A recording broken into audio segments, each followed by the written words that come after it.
এনেকুৱা এটা ৰিজাল্ট পাম বুলি মানে বহুত ভাল লাগে, আশা কৰা নাছিলোঁ আৰু বহুত ভাল লাগিছে পাই পেলাই।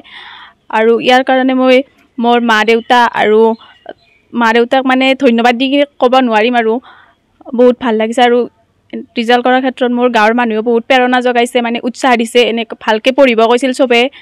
পৰীক্ষাৰ আগতো মানে গাঁৱৰ মানুহে মানে খবৰ ল'ব আহে মানে ৰিজাল্ট ভাল কৰাৰ কাৰণে।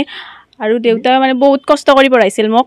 দেউতাই দিন হাজিৰা কৰে আৰু কেতিয়াবা হাজিৰা নাপালে মানে মাছো মাৰে, সেনেকৈ আৰু পঢ়াইছে। হয় হয়, অত্যন্ত এটা সঁচা বাস্তৱ চিত্ৰখন দাঙি ধৰিছে এইগৰাকী ছাত্ৰীয়ে, যে তেওঁ কৈছে যে পিতৃয়ে হেনো হাজিৰা কৰে আৰু হাজিৰাৰ তেওঁ নাপালে তেওঁ মাছো মাৰিবলৈ যায়।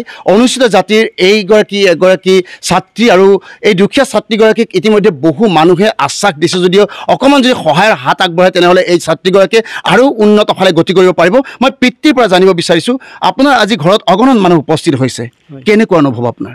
মই খুব আনন্দিত হৈছোঁ। আৰু মই দিন হাজিৰা কৰি বা মাছ মাৰি ছোৱালীজনীক মই কষ্ট কৰি পঢ়াই আছোঁ। হয়, অনাগত দিনত কেনেকুৱা ভাবিছে? মই আৰু পাৰিলে যথেষ্ট কষ্ট কৰি মই ছোৱালীজনীক পঢ়ুৱাম। হয় হয় হয় হয়, তুমি কি বিষয়ত লেটাৰ মাৰ্ক পাইছা কোৱাচোন?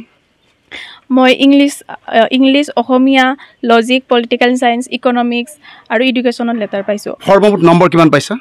442। পাৰ্চেণ্টেজ কিমান হৈছে? 88.4। 88.4, অতি সুন্দৰ ৰিজাল্ট। আৰু ইয়াত গাঁওবাসী আছে, মই গাঁওবাসীক অকণমান দেখাবলৈ অনুৰোধ কৰিছোঁ। গাঁওবাসীৰ উপৰিও এই অঞ্চলৰ সচেতন ব্যক্তিসকল আছে। মই এগৰাকী ইয়াৰে সচেতন যুৱক দেখিবলৈ পাইছোঁ।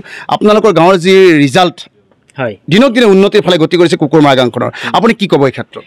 হয়, এই মেধাৱী ছাত্ৰী পিংকি দাসৰ ফলাফলে সঁচাকৈ আমাৰ গাঁওবাসীক সঁচাকৈ উৎফুল্লিত কৰিছে।